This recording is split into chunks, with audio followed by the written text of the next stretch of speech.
દોસ્તો, હવે જે પદ્મ પુરસ્કાર કે જેવા અલગ અલગ પુરસ્કાર જે આપવામાં આવે છે એ જોઈને હકીકતમાં લાગે કે હવે એવા હકીકતમાં એ લોકોને સન્માન મળી રહ્યા છે જે સન્માનના હકદાર છે, જેમને કોઈ પણ આશા વગર, કોઈની મદદ વગર બસ પોતાના રાષ્ટ્ર માટે, પોતાની માતૃભૂમિ માટે, પોતાના લોકો માટે કંઈક બદલાવ લાવવા માટે વર્ષો વર્ષ કોઈની મદદ વગર સતત કામ કર્યું હોય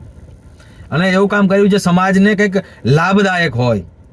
એમને હવે પુરસ્કાર મળી રહ્યા છે. જે મતલબ જેની નોંધ સામાન્ય લોકો નથી લેતા હોતા અને વિચારતા હોય છે કે આના કરીને શું મળતું હોય છે.